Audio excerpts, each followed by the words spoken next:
அண்ணாமலை யூனிவர்சிட்டியில் இப்போ hall ticket, hostel எல்லாமே அந்த அப்டேட் வந்திருக்கு. பார்த்துக்கலாம். வெப்சைட்டில் போய்ட்டு உங்களுக்கு ஹாஸ்டல் அக்காமடேஷன் டீட்டெயில்ஸ்ன்னு இருக்குது. அது நீங்கள் செலக்ட் பண்ணிங்க அப்படின்னா மொத்தம் 4 ஹாஸ்டல் இருக்குது. 2 பாய்ஸ்க்கு 2 கேர்ள்ஸுக்கு.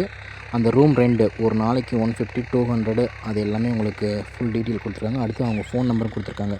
நீங்கள் அதை பார்த்துட்டு நீங்கள் அவங்க ஃபோன் நம்பர் கால் பண்ணி இது பண்ணிக்கலாம். அதேமாதிரி அமௌண்ட் கேஷாக கொடுக்கக்கூடாது, எல்லாமே அக்கௌண்ட்டில் தான் கொடுக்கணும். அதுக்கான அக்கௌண்ட் டீட்டெயில்ஸ் எல்லாமே உங்களுக்கு கொடுத்துருக்காங்க பாருங்கள். மொத்தம் வைகை இல்லம் இன்டர்நேஷ்னல் ஹாஸ்டல், ஆர்ஏசி ஹாஸ்டல், முல்லை இல்லம், பாய்ஸ் கேர்ள்ஸ் எல்லாருக்கும் தனித்தனியாகவே ஹாஸ்டல் போட்டிருக்காங்க. அதுக்கு அடுத்து என்னென்ன hall ticket xerox, cash payment சலானு உங்களுக்கு அந்த டீட்டெயில்ஸும் கொடுத்துருக்காங்க.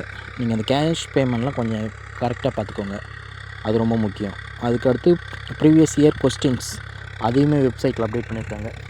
நீங்கள் ஃபஸ்ட்டு பதிலே போனீங்கன்னா நீங்கள் செலக்ட் இயர், இதுக்கு முன்னாடி நடந்த எக்ஸாம் இயர் May 24 அந்த மாதிரி அதை செலக்ட் பண்ணிவிட்டு உங்களுக்கு சப்ஜெக்ட் உங்கள் டிபார்ட்மெண்ட் கோடு என்னமோ அதை செலக்ட் பண்ணிங்கன்னா, இப்போ நான் எம்ஏ இங்கிலீஷ் S013 அது நான் போடுறேன்.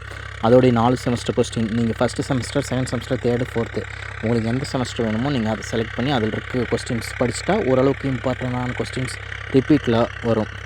அதுக்கடுத்து உங்களுக்கு ஹால் டிக்கெட் உங்களுடைய என்ட்ரோ நம்பர் போட்டு வியூ சப்மிட் கொடுத்தீங்கன்னா உங்களுடைய ஹால் டிக்கெட் ஷோ ஆகும். நீங்கள் அதை பிரிண்ட் அவுட் போட்டு அதில் சிக்னேச்சர் வச்சுக்கலாம். அடுத்து ஐடி கார்டு இல்லை அப்படின்றவங்க நீங்கள் ஆதார் கார்டு கூட வச்சுக்கலாம். அது ஒன்றும் பிரச்சனை இல்லை.